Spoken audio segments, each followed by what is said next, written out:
बिस्मिल्लाहिर्रहमानिर्रहीम। पूछते हैं कि मोबाइल पर निकाह तो नहीं हो सकता, आप हज़रात फरमाते हैं, तो फिर तलाक़ क्यों हो जाती है?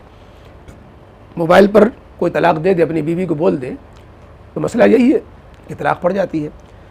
जवाब ये है कि निकाह में तलाक़ में फ़र्क है। निकाह एक मुआहिदा है, तलाक़ एक जुर्म है।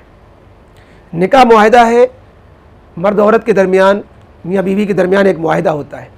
ये मुआहिदा चूँकि एक दूसरे के लिए हलाल होने का होता है, शरीयत में जो है इसके लिए एक ज़ाब्ता बनाया गया है कि ये मुआहिदा दो मुस्लिम गवाहों की मौजूदगी में निकाह की मजलिस में किया जाए। निकाह की मजलिस में जहाँ ज़ौजैन जमा है, मियाँ बीवी जिनका निकाह हो रहा है, या जो नहीं है, मसलन खातून नहीं है मजलिस में जिसका निकाह हो रहा है, तो उसका वकील होता है। तो ज़ौजैन या ज़ौजैन ख़ुद नहीं है, तो जो नहीं है उसका वकील मजलिस में हो, और फिर उस मजलिस में ईजाब व कबूल दो गवाहों के सामने किया जाए। ईजाब व कबूल यानी मुआहिदे में जो दोनों तरफ से ज़बान दी जाती है, तो वो दो गवाहों की मौजूदगी में होना चाहिए, तब जाकर के ये मुआहिदा मुकम्मल होता है। दोनों एक दूसरे के लिए हलाल होते हैं और शौहर पर ज़िम्मेदारियाँ आ जाती हैं, बीवी पर जो है शौहर के हुकूक की ज़िम्मेदारियाँ आ जाती हैं। ये शर्त मोबाइल पर निकाह करने में पूरी नहीं होती। ज़ाहिर है मोबाइल पर मियाँ बीवी अगर वीडियो कॉलिंग भी कर रहे होंगे तो जो गवाही है, ये आम हालात में गवाही मोबाइल पर दुरुस्त नहीं होती। आज दुनिया के कानूनों में भी देख लीजिए कि केसों में आम तौर पर जो है गवाहियाँ जो है इंटरनेट पर जो गवाही ली जाती है, वो सब चीज़ों में गवाही उसकी काबिल कबूल नहीं होती है। तो इसलिए वीडियो कॉलिंग हो या वो हो, उसमें तो ज़ौजैन अगर मौजूद नहीं है तो भी निकाह नहीं होगा, यानी वो ना हो, उनका वकील भी ना हो। और अगर वकील या ज़ौजैन दोनों मौजूद है खुद, या ज़ौजैन दो में से जो नहीं है उसका वकील मौजूद है, तो फिर दो गवाह कम अज़ कम वहाँ मौजूद होने चाहिए।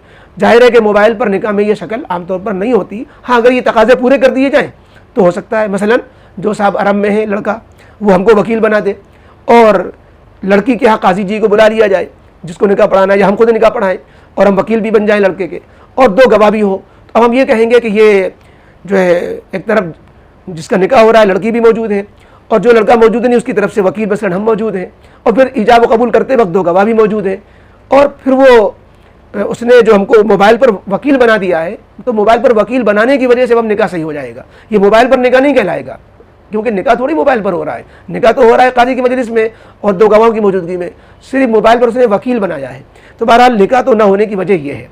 और तलाक़ होने की वजह यह है कि तलाक़ तो एक जुर्म है कि उसने गोया जैसे किसी का मर्डर कर देना, किसी को हक तलफ़ी कर देना, किसी पे जुल्म कर देना, किसी को मार देना, तो उसने बीवी को गोया जो है जीते जी उसने एक गोली ताक दी, तो अब उसका असर होगा कि नहीं होगा? तो उसके लिए इतना काफ़ी है कि उसका सबूत हो जाए। कैसे? कि मुजरिम खुद इकरार कर ले, तलाक़ देने वाला कहे हाँ मैंने मोबाइल पर फ़ोन किया था, मैंने तलाक़ दी थी, इतना काफ़ी है। गवाह होना हो तो ये इकरार जुर्म भी तो जुर्म साबित हो जाता है ना। तो इसलिए मोबाइल पर तलाक़ पड़ जाती है और निकाह नहीं होता है, और तलाक़ के लिए गवाहों की ज़रूरत नहीं होती है, जबकि शौहर खुद इकरार कर रहा हो। हाँ, शौहर जब इनकार करेगा तब गवाहों की ज़रूरत पड़ेगी, जब इनकार नहीं कर रहा है तो मोबाइल पर भी तलाक़ पड़ जाएगी। तो ये मसले की थोड़ी तफसील है, इसको समझ लेना चाहिए।